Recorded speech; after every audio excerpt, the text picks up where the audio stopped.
انسان لاہوری ہو، یہیں کی پیدائش ہو، یہیں تمام عمر گزری ہو تو کم از کم اس شہر کی معرفت تو حاصل کر ہی لینا۔ افسوس ہم سے یہ بھی نہ ہوا۔ چلیے، ہمیں کم از کم یہ احساس تو ہے کہ یہ کام کرنے والا تھا جو نہیں کیا۔ آج اس کوتاہی کا احساس بھی کتنوں کو ہے۔ کروڑوں لوگ اسی خاک پر چلتے پھرتے ہیں، یہیں سے رزق حاصل کرتے ہیں، یہیں رزق خاک ہو جاتے ہیں، نہ جانے بغیر کہ ہم کس شہر بے مثال میں زندہ ہیں اور کیسے بالا قد تھے جو اس میں اب نہیں ہیں۔ یہ شعر اس شہر کے لیے نہیں تو پھر کس شہر کے لیے ہے؟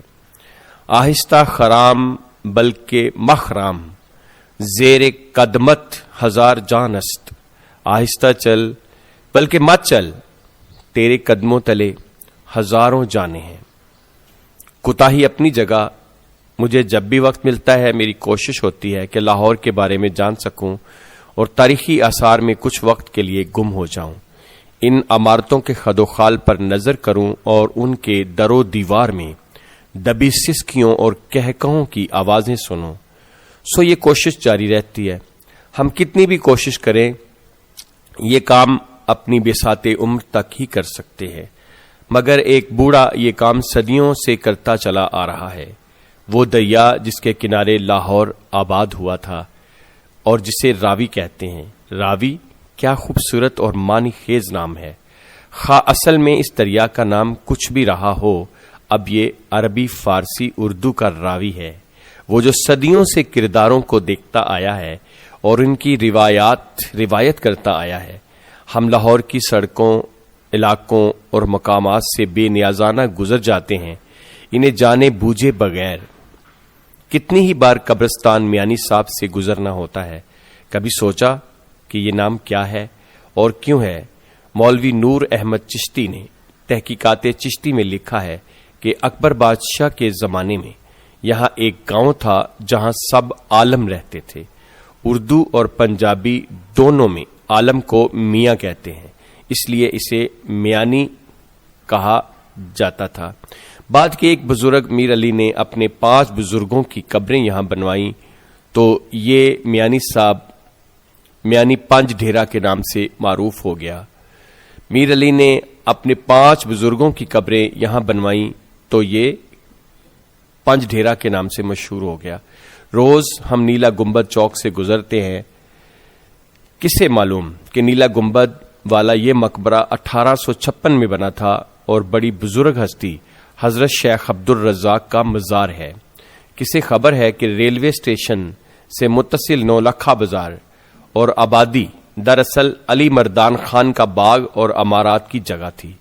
یہ وہی علی مردان ہے جو شاہ جہاں کے زمانے میں دریاؤں سے نہریں کاٹ کر لانے کا معروف معمار اور مہندس تھا، اور قلعہ لاہور، قلعہ دہلی اور شالامار باغ میں اس کی راوی اور جمنا سے کاٹ کر لائی ہوئی نہریں جل ترنگ بجاتی تھیں۔ علی مردان خان نے اس زمانے میں اس باغ پر 9 لاکھ روپے خرچ کیے تھے، اس لیے اس کا نام 9 لکھا پڑ گیا۔ اور یہ جو محاورہ ہے کہ جو مزہ چھجوں کے چوبارے، نہ بلخ نہ بخارے، تو یہ کون سا چوبارہ تھا؟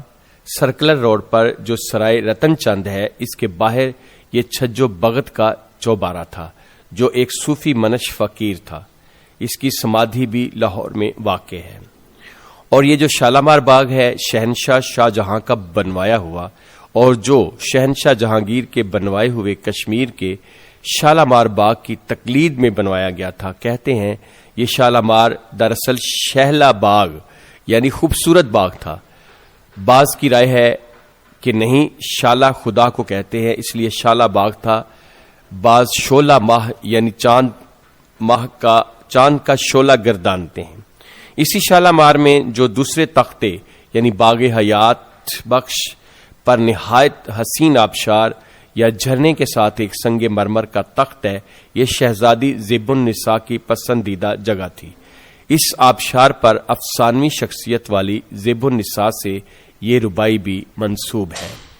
اے آبشار نوحہ گر از بحر چیستی، چین برجبین فگندہ با اندو کیستی، آیا چے درد بود کہ چو من تمام شب، سر راہ بسنگ می زنی و می گریستی، اے آبشار نوحہ گر از بہر چیستی، چین برجبین فگندہ با اندوہ کیستی، آیا چے درد بود کے چو من تمام شب، سر راہ بسنگ می زنی او می گریستی۔ اے آبشار تو کس لیے نوحہ کنا ہے، تیرے ماتھے پر شکنے کس کے غم میں ہیں، کیسا درد ہے تیرا کہ میری طرح تمام رات سر پتھر پر پٹکتی ہے اور روتی ہے۔ اور یہ سارا علاقہ تو مغل دور میں باغوں اور اس زمانے کے فارم ہاؤسز سے بھرا ہوا تھا، اس لیے کہ اصل لاہور شہر سے کچھ فاصلے پر دہلی کے راستے پر تھا، اور شہر کی بھیڑ بھاڑ سے بچنے کے لیے عمراء یہیں قیام کیا کرتے تھے۔ آج کل اس علاقے کا نام باغبان پورہ ہے۔ لشکر بھی شہر سے باہر ادھر قیام کیا کرتے تھے، اور یہیں محبت خان کا باغ بھی تھا جس کے آثار بھی اب معدوم ہیں۔ یہ نام محبت خان تو عوام میں مشہور ہو گیا، یہ مہابت خان اپنے زمانے کا بڑا توپ خانے کا ماہر اور مغل لشکر کا بہت بڑا سردار تھا۔ اسی لاہور میں راوی کے دوسرے کنارے پر شاہ درہ کی طرف ایک بادشاہ، ایک ملکہ اور ایک امیر العمراء ہوتا ہے، شہنشاہ جہانگیر، جس کے مقبرے کا حسن اور حزن دیکھنے والے کو مبہوت کرتا ہے۔ صدیوں سے بادشاہ یہاں محو خواب ہے، صدیوں سے ہے لگا ہوا دربار دم بخود۔ اس کے عقب میں آصف جاہ کا پیازی شکل کے گنبد والا مقبرہ، جو ممتاز محل کا والد اور شاہ جہاں کا محسن امیر تھا، وہ نہ ہوتا تو ممتاز محل اور تاج محل بھی نہ ہوتے، اور شہزادہ خرم شاہ جہاں بھی نہ ہوتا۔ انہی کے پاس ریلوے لائن سے کچھ دور ملکہ نور جہاں ہوتی ہے، جس نے ایک عمر شاہی اختیار میں کی اور آخری عمر گمنامی لاہور میں گزاری۔ وہی لاہور جو نور جہاں کو بہت پسند تھا، کہتی تھی لاہور رابہ جان برابر خریدائیم، جان دادا ایم و جنت دیگر خریدائیم۔ لاہور کو اپنی جان کی قیمت کے عوض خریدا ہے، اپنی جان دی ہے تو یہ دوسری جنت خریدی ہے۔ اور مجید امجد نے اسی نور جہاں کے مقبرے کے لیے کہا تھا، اپنی تنہائیوں ویراں سے اما مانگتا ہے، اپنی تنہائیوں ویراں سے اما مانگتا ہے، ہر گزرتی ہوئی گاڑی سے دھواں مانگتا ہے۔ رنجیت سنگھ کو تخت لاہور کیا ملا؟ لاہور کی عمارتیں برہنہ ہونے لگیں، سکھوں کی رسائی راجستھان کے سنگ مرمر تک نہ تھی، اور رنجیت سنگھ کی شدید طلب اسی مرمری پتھر کی تھی۔ چنانچہ یہ سنگ مرمر لاہور کی مسجدوں، مقبروں، عمارتوں اور محلوں سے اتارا گیا۔ کیا آپ جانتے ہیں کہ مقبرہ جہانگیر کی عمارت کے اوپر چاروں طرف سنگ مرمر کا نازک کٹہرا تھا؟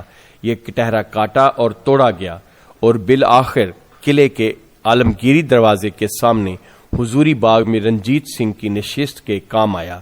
لاہور میں سب سے قدیم تاریخی عمارت شاہد قطب الدین ایبک کا مزار ہے۔ اس کے اوپر کئی منزلہ سنگ مرمر کا گنبد تھا، جسے نوچ کھسوٹ کر ویران کر دیا گیا۔ کسی عمارت کا حسن بخشا نہیں گیا۔ سوچتا ہوں کہ شکر ہے کہ تاج محل پنجاب میں نہیں تھا اور سکھوں کے زیر نگین نہیں تھا، ورنہ دنیا کا ایک عجوبہ ننگا پڑا ہوا ہوتا۔ پتہ نہیں کیوں آج بے اختیار اور بے سبب لاہور پر پیار آیا۔ سو اے میرے لاہور، میں تیری گلیوں کوچوں پر قربان، ان بھیدوں بھری شاہراہوں پر قربان جو ہر موڑ پر اپنی تاریخ رکھتی ہیں۔ اے میرے لاہور، جو میرا نہیں، ہر وہ شخص جو تجھ پر دندناتا چلتا ہے تجھے اپنا سمجھتا ہے، لیکن تو سب سے بے نیاز ہے۔ ہر طاقتور تیرے خواب تخت لاہور کے خواب دیکھتا ہے، کچھ دیر کے لیے تخت پر بیٹھ تو جاتا ہے، سوچتا ہے کہ بس میں ہی تھا اور میں ہی رہوں گا۔ اسے کوئی بتاتا نہیں کہ یہاں ایاز، ایبک، آصف جاہ، جہانگیر اور نور جہاں سو رہے ہیں۔ تخت پر بیٹھا شخص سینہ چوڑا کر کے چاروں طرف فخر سے دیکھتا ہے، لیکن نہیں دیکھتا کہ زیر قدم تخت کے نیچے نہیں دیکھتا۔ اگر وہ نیچے دیکھ لے تو وہ بے اختیار یہ کہہ اٹھے، تم سے پہلے بھی یہاں کوئی تخت نشین تھا، اس کو بھی خدا ہونے کا اتنا ہی یقین تھا۔